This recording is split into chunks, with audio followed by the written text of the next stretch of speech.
Assalamu alaikum and welcome again to the lecture number 4 of this MCQ session. Today we are going to discuss the questions about matrices and determinants. Particularly this lecture will be focused on matrices. ठीक है, इसमें बहुत सारी चीज़ें निकल के सामने आ जाएंगी, शॉर्टकट्स भी आ जाएंगे। तो विदाउट वेस्टिंग टाइम हम स्टार्ट करते हैं। ठीक है, तो आ जाइए आज के सेशन का पहला क्वेश्चन। देखिए, let A and B are symmetric matrices of same order. A and B आपके पास दो मैट्रिसेस हैं जिनका ऑर्डर सेम है। Then which is not correct, कौन करेक्ट नहीं है, इस पर आप हमेशा ध्यान दीजिएगा कि वहां पर क्या लिखा है, विच इज करेक्ट और विच इज नॉट करेक्ट। देखिए, हमें दिया गया है कि ए सिमेट्रिक है। इसका मतलब क्या है, A transpose equal to A, B transpose equal to B, because B is also symmetric. Okay, तो पहली बात क्या है, A plus B is symmetric, always true है। Sum of symmetric matrices is symmetric. अगर आपको प्रूव भी करना है तो देखिए, ए प्लस बी का ट्रांसपोज ले लीजिए, हमें मिलना चाहिए वापस ए प्लस बी, तो ये होता है A transpose B transpose this. ये ऑलरेडी हमें गिवन है A plus B, so A plus B is also symmetric, तो ये नहीं आ जाएगा। हाँ, दिस इज ट्रू, बट हमें दिया गया है which is not correct. A B minus B A is symmetric, क्या ये सही है? यहां पर चेक करते हैं। याद नहीं रखना है, आपको कॉन्सेप्ट समझने हैं। इसका भी हम ट्रांसपोज लेंगे। इसका क्या मतलब हुआ, A B transpose minus B A transpose, है ना, सिंपल है। इसका मतलब क्या हुआ, B transpose A transpose minus A transpose B transpose. We are given A and B are symmetric, इसका मतलब बी है, इसका मतलब ए है, माइनस ए बी। लेकिन क्या ये ए बी माइनस बी ए के बराबर है? नहीं है। ये कह रहा है दिस इज सिमेट्रिक, लेकिन ये क्या है, हम इसको माइनस कॉमन निकाल सकते हैं, माइनस बी ए। तो ये क्या आ गया, A B minus B A equal to minus times A B minus B A, it mean which is called skew symmetric matrix. लेकिन ये कह रहा है this is symmetric, so this is the correct answer. ये दोनों भी true है, आप इनको आराम से प्रूव कर सकते हैं। Go in the same way and this is also symmetric. ये तो सही है, ये भी नहीं आ जाएगा, ये भी नहीं आ जाएगा। ये बहुत आसान है, आप इसको आराम से कर सकते हैं। ऐसे ही कीजिए, यहां पर प्लस आ जाएगा। आ जाइए क्वेश्चन नंबर 2 पे। इसलिए आप ऑब्जेक्टिव्स को याद करने की कोशिश मत कीजिए, ठीक है। मैं यहां पर पर्टिकुलर क्वेश्चन ले रहा हूं, कुछ क्वेश्चंस को मैं स्किप कर रहा हूं, ठीक है। जो आसान मुझे लगते हैं उनको मैं छोड़ देता हूं, बिकॉज मैंने अभी देखा कि एक क्वेश्चन था कि if A square is equal to A then A is called. आप तो जानते हैं ए इज कॉल्ड आइडेम्पोटेंट। इसमें ऑप्शन थे आइडेम्पोटेंट, इनवोल्यूटरी, निलपोटेंट, उसको मैंने छोड़ दिया है।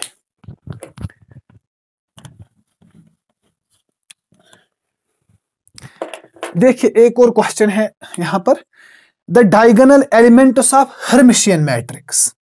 आप जानते हैं हर्मिशियन मैट्रिक्स किससे कहते हैं, जब आपके पास ये मिले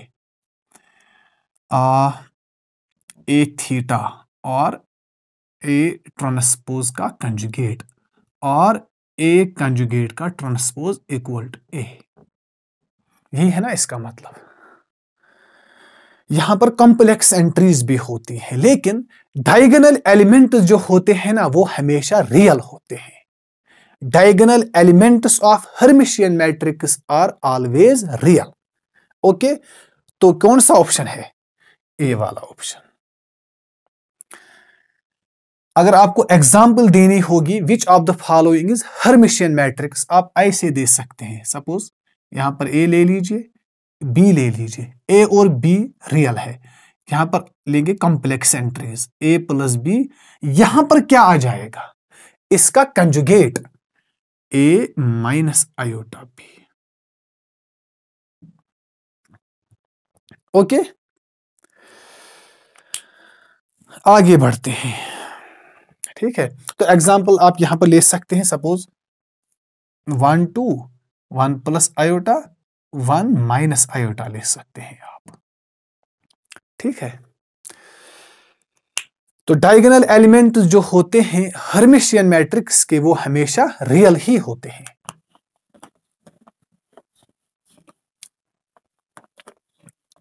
आ जाइए क्वेश्चन नंबर 3 पे, बहुत ही अच्छा क्वेश्चन है। The eigen values of skew symmetric matrix are. Eigen values of skew symmetric matrix are. देखिए, पहली बात क्या है, सिक्यू सिमेट्रिक मैट्रिक्स जो है, अगर इसका ऑर्डर ऑड है, सपोज आपको दिया गया है कि the determinant of skew symmetric matrix of order 3, इसका जो डिटर्मिनेंट होगा वो 0 होगा, बिकॉज इसका जो आइगन वैल्यू होगा वो एक ना एक तो 0 जरूरी होगा। ठीक है, the determinant of skew symmetric matrix of order 5 7 9 3 is equal to 0। यहां पर आप पहला जो पॉइंट है वो लिखिए, the determinant of skew symmetric matrix of odd order is equal to 0। इसका मतलब क्या है, हम तो जानते हैं ये दिस डिटर्मिनेंट, इसको हम ऐसे भी लिख सकते हैं, product of eigen values, product of eigen values. जब डिटर्मिनेंट 0 हो गया तो इसका मतलब यह है कि एक ना एक आइगन वैल्यू जरूरी 0 होगा। ठीक है, एक ना एक आइगन वैल्यू जरूरी 0 होगा। किसका? Skew symmetric matrix of odd order. यहां पर क्या दिया गया है, the eigen values of skew symmetric matrix are, तो 0 तो होगा ही होगा, लेकिन हम यह भी कह सकते हैं कि रियल भी आ सकता है। ठीक है, अब देखते हैं कि अगर हमारे पास इवन ऑर्डर होगा, इवन, सपोज मैं यहां पर लूंगा एक एग्जांपल इवन ऑर्डर की। आप तो जानते हैं इसकी जो डायगोनल एंट्रीज होते हैं वो 0 होते हैं सिक्यू सिमेट्रिक मैट्रिक्स के। यहां पर मैं लूंगा 1 और यहां पर आ जाएगा -1। This is a skew symmetric matrix of order 2, even order, वो तो 0 होगा। अब देखते हैं इसके आइगन वैल्यूज क्या होंगे। Lambda square minus trace of this, trace तो हो गया 0 into lambda plus determinant, plus determinant, वो क्या आ जाएगा, डिटर्मिनेंट +1 इज इक्वल टू 0। इसका मतलब क्या है, lambda square +1 equal to 0। It means lambda is equal to -1, lambda is equal to plus minus root of -1, that is iota. तो क्या आ गया, 0 भी आ सकता है अगर ऑड ऑर्डर, तो लेकिन मैंने इवन ले लिया, इसका आइगन वैल्यू क्या आ गई, ± iota, which is purely imaginary. तो ये हो गया खत्म, ये हो गया खत्म, 0 आर प्योरली इमेजिनरी। कॉन्सेप्ट को समझिए, हम तो जानते हैं 12th से कि आइगन वैल्यूज आर 0 और प्योरली इमेजिनरी, लेकिन यहां पर मैंने आपको समझाया है कि कैसे होते हैं। ओके, तो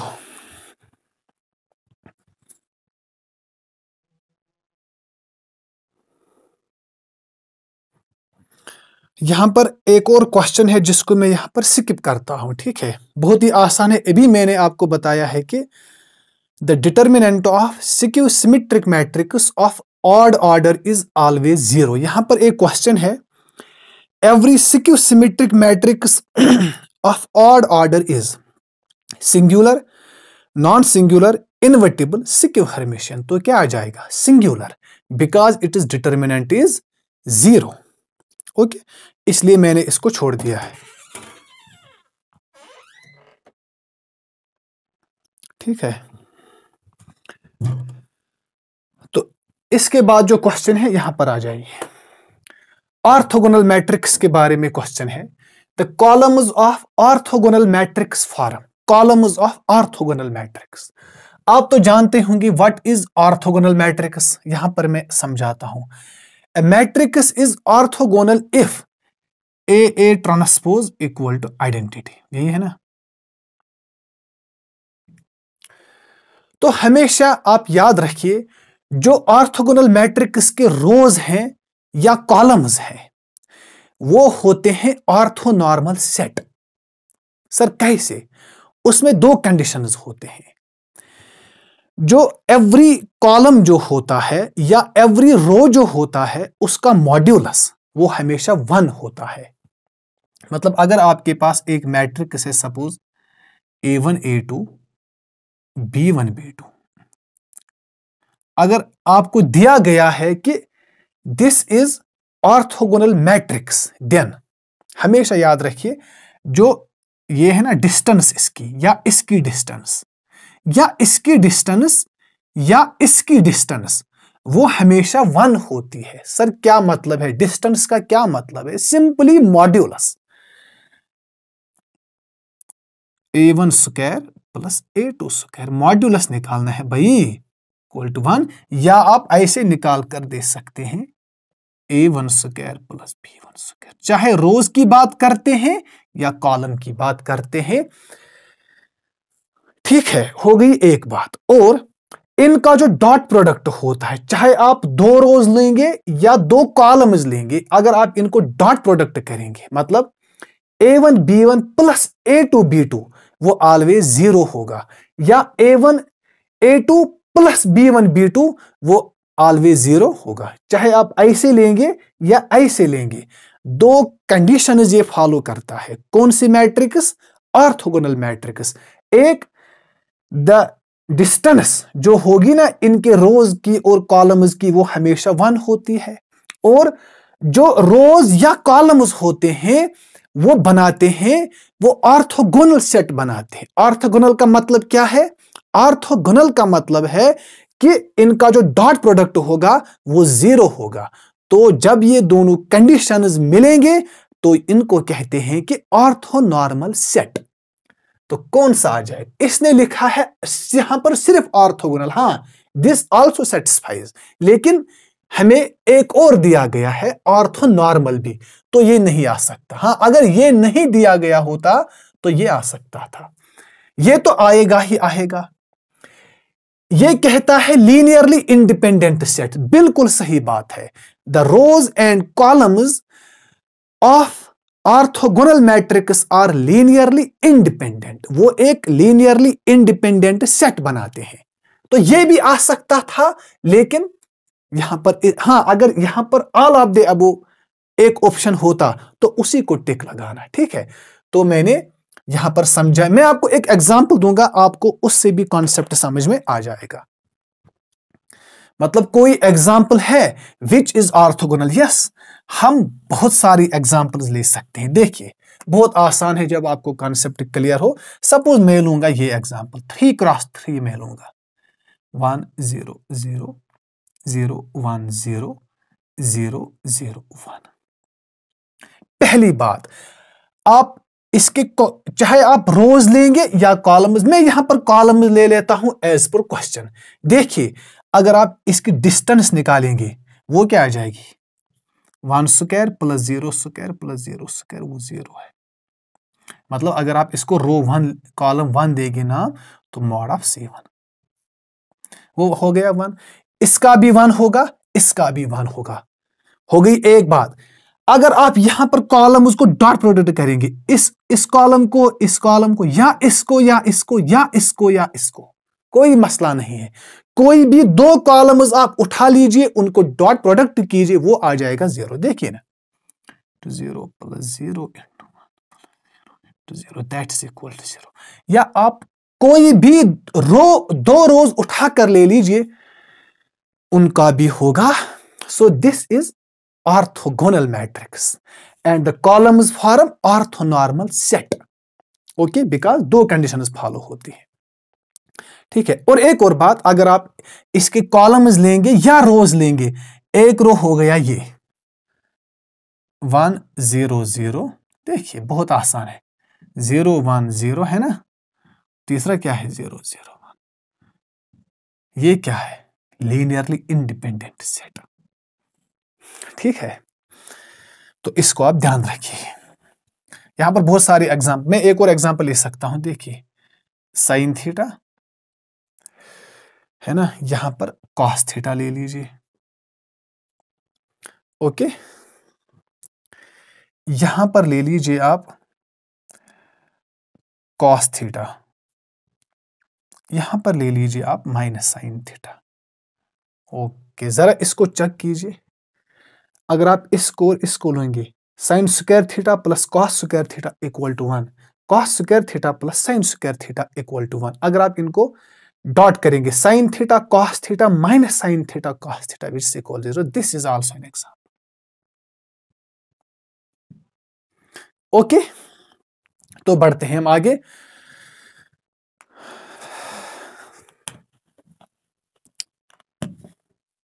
यहां पर मिटाइए इसको।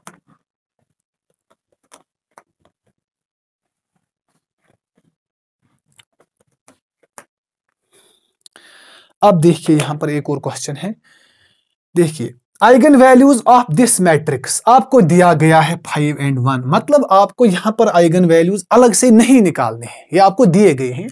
ये कहता है कि अगर मैं इसको स्क्वायर करूं, मतलब स्क्वायर ऑफ द मैट्रिक्स, उसके आइगन वैल्यूज क्या होंगे। कुछ नहीं करना है, कैली हैमिल्टन थ्योरम अप्लाई कीजिए। मतलब अगर ए के आइगन वैल्यूज या एस के आइगन वैल्यूज हैं कौन कौन, 5 and 1, जो ए स्क्वायर जो मैट्रिक्स होगी ना, उसके आइगन वैल्यूज क्या होंगे। आपको ऐसे नहीं करना है कि आप इसको स्क्वायर करेंगे फिर उसके आइगन वैल्यूज नहीं निकालेंगे, वो बहुत लंबा प्रोसेस है, बहुत छोटी प्रोसेस यहां पर है। इनको स्क्वायर कीजिए, मतलब लैम्बडा स्क्वायर 25 and 1, ए के आइगन वैल्यूज 5 and 1 है, ए स्क्वायर के होंगे 25 and 1, ए क्यूब के होंगे 5 क्यूब and 1, ए 4 के होंगे 5 power 4 and 1। Simply eigen values को भी आप उस वैसा ही पावर ले लीजिए जो ए का उसने पावर ले लिया है। ठीक है, तो कौन सा आ जाएगा 1 and 25। इसने यहां पर आपको थोड़ा सा धोखा दिया है, 1 and 25 यहां पर लिया है 5 and 1, एक ही बात है। आप 25 और 1 ले लीजिए या 5 और 1 ले लीजिए, या 1 और 25, सॉरी ये भी नहीं आ जाएगा, ये भी नहीं आ जाएगा।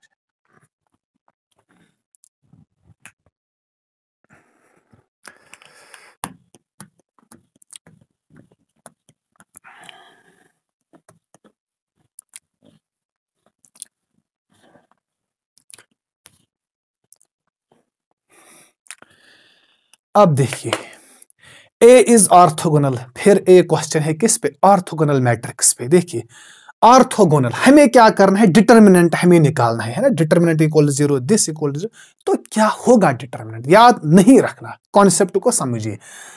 कब होती है ए ऑर्थोगोनल, ये भी मैंने आपको बताया है। ऑर्थोगोनल कब होती है, if A transpose equal to identity. अब इसने डिटर्मिनेंट की बात की है तो आप डिटर्मिनेंट ले लीजिए, इसका डिटर्मिनेंट और इसका determinant equal to identity, sorry इसका होगा डिटर्मिनेंट 1।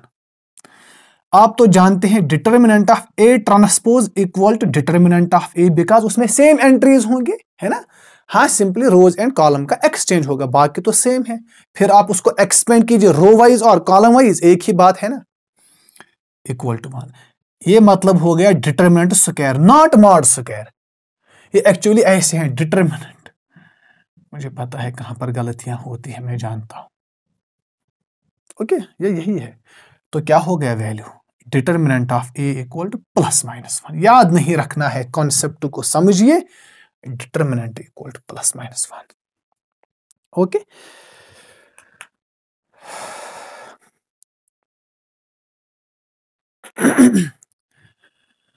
और दो क्वेश्चन है यहां पर।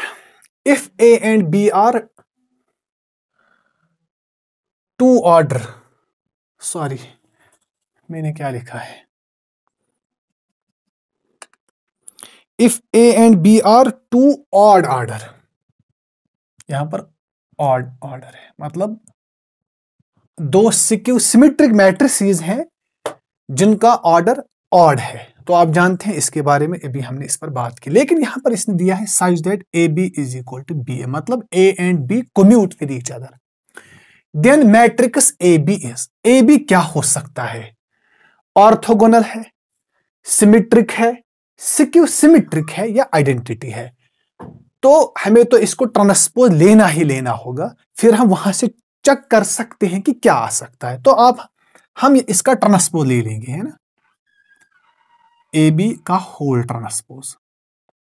इसने दिया है कि A B is equal to B A, है ना। तो इसको मैं ऐसे लिख सकता हूं, बी ट्रांसपोज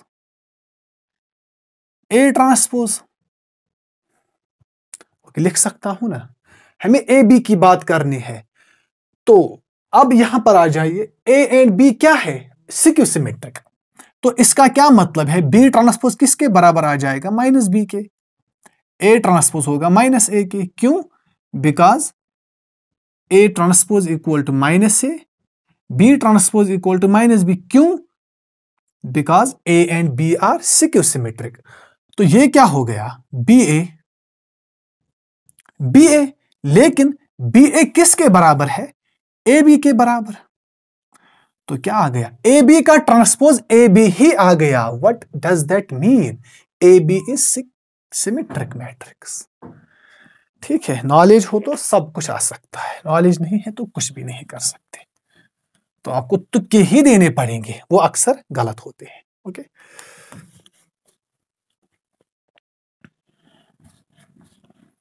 इसलिए क्वेश्चन को समझिए, मेरे वीडियो को पॉज कीजिए, खुद करने की कोशिश कीजिए, कि इनको अटेम्प्ट करने की कोशिश। ठीक है, अब आ जाइए रैंक पर है एक और क्वेश्चन। देखिए, if m is 7 cross 5 matrix, तो इसकी जो रैंक होगी वो लेस आर इक्वल टू 5 होगी, है ना, मिनिमम। लेकिन इसने तो दिया है if m is 7 cross 5 matrix of rank 3। तो क्या दिया है? देखिए, रैंक ऑफ m जो दिया है उसको लिखिए, is equal to 3। Rank of n क्या दिया है?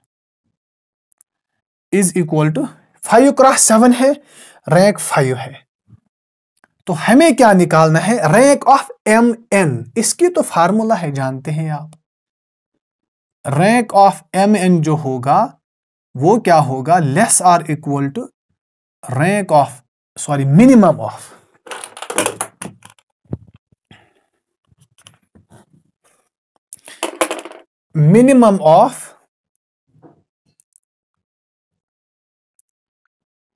Rank of M, rank of N. तो इसका क्या मतलब हुआ? That is minimum of. Rank of M क्या है? 3। रैंक ऑफ एन क्या है? 5। तो क्या आ गया हमारे पास? Therefore rank of M N वो less or equal to minimum क्या है? 3 हो गया 1। लेकिन यहां पर हमें एग्जैक्टली निकालना है, यहां पर लेस आर इक्वल टू, सो 3 से छोटी होगी। तो इसका मतलब ये तो हो गया डिलीट, बिकॉज 3 से छोटा है। ओके, या 1 है, या 2 है, या 3 है, because less or equal to भी है। तो इन तीनों में से कोई ना कोई होगा। अब हमारे पास एक और फार्मूला है, जानते हैं आप, रैंक ऑफ एम एन। इस पर भी बात हुई है, ग्रेटर और equal to rank of M plus rank of N minus N. ये एन क्या है? देखिए एन क्या है। अगर आपके पास एक मैट्रिक्स है जिसका ऑर्डर m क्रॉस n है, b जो है ये n क्रॉस p है, तो ये n ये है। तो अब आप देखिए n क्या है, फिर यहां पर 7 क्रॉस 5, 5 क्रॉस 7, तो n 5 है। ठीक है, तो n हमारे पास यहां पर आ गया 5। अब देखिए इसका क्या मतलब है? रैंक ऑफ m क्या है? वो तो 3 है, प्लस 5 है, ये तो आ गया 5। 5 and 5 cancel, therefore rank of M N आ गया ग्रेटर और इक्वल टू 3। यहां पर आ गया लेस आर इक्वल टू 3, वहां पर आ गया ग्रेटर और इक्वल टू 3, तो क्या आ गया? Equal to 3। Okay, this is the answer.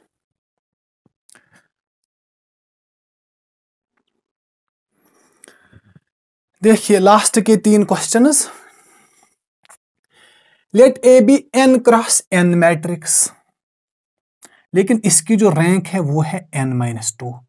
n तो ऑलरेडी ग्रेटर देन 2 ही होगा, है ना, बिकॉज n-2 दिया गया है।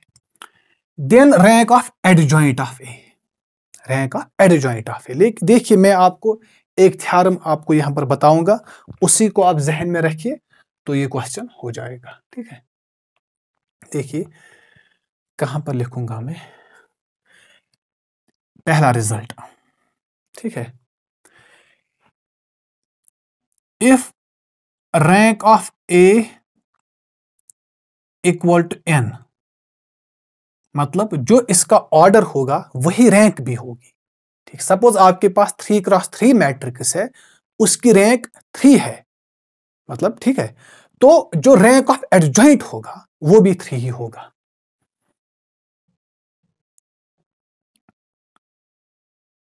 वो भी n ही होगा।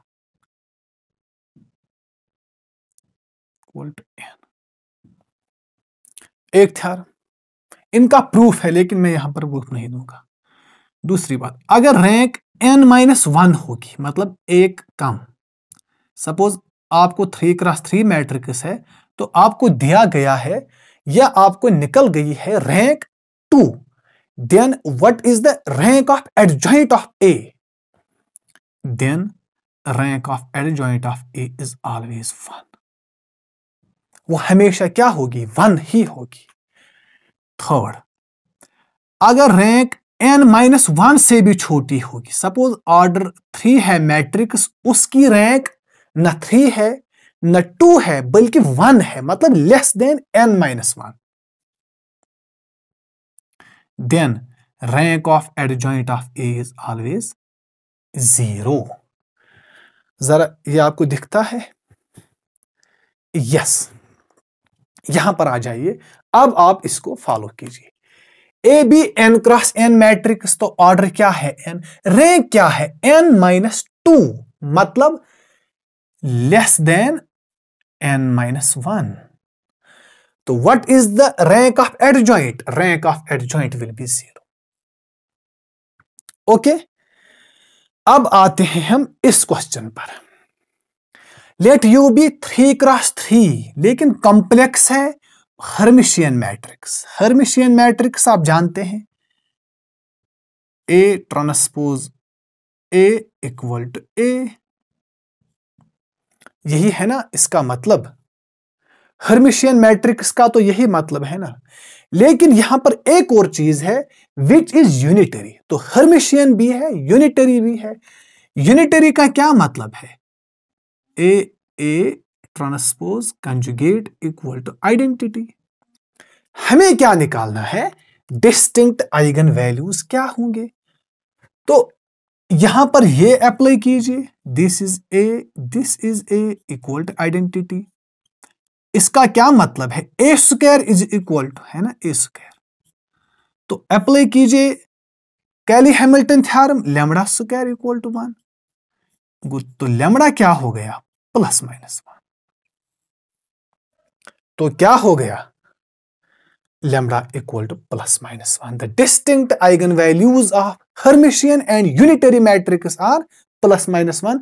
इस पर भी मैंने आई थिंक इससे पहले जो लेक्चर्स हुए हैं इस पर बात हो चुकी है। ठीक है, अब आते हैं हम लास्ट क्वेश्चन पर।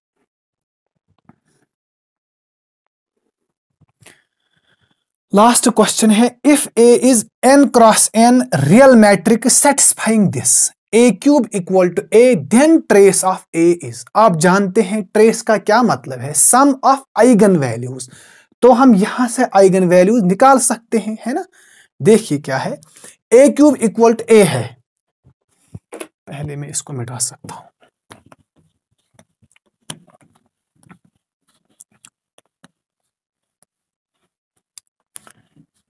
देखिए कैसे करना है, बहुत आसान है, सब कुछ दिया गया है। तो आप यहां पर कैली हैमिल्टन थ्योरम अप्लाई कीजिए, वहां से हम आइगन वैल्यूज निकाल सकते हैं। तो ए क्यूब अगर ए के बराबर है, इसका क्या मतलब हुआ? Lambda cube equal to lambda cube minus lambda square minus. तो आइगन वैल्यू क्या आ गई? 0 प्लस माइनस 1। तो इन्हीं का जो सम होगा वही होगा ट्रेस। क्या होगा? 0 प्लस 1 प्लस माइनस 1, वो क्या आ जाएगा?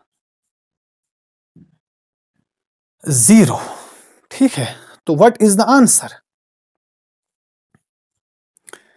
ठीक है, तो इसका जो हमेशा ट्रेस होगा वो होगा always 0। Okay, so these were questions about matrix. कुछ और क्वेश्चंस रह गए हैं, 5-6 क्वेश्चंस। अगर टाइम मिला तो उनको मैं कल करवाऊंगा। ठीक है, तो मिलते हैं कल, तब तक अल्लाह हाफिज।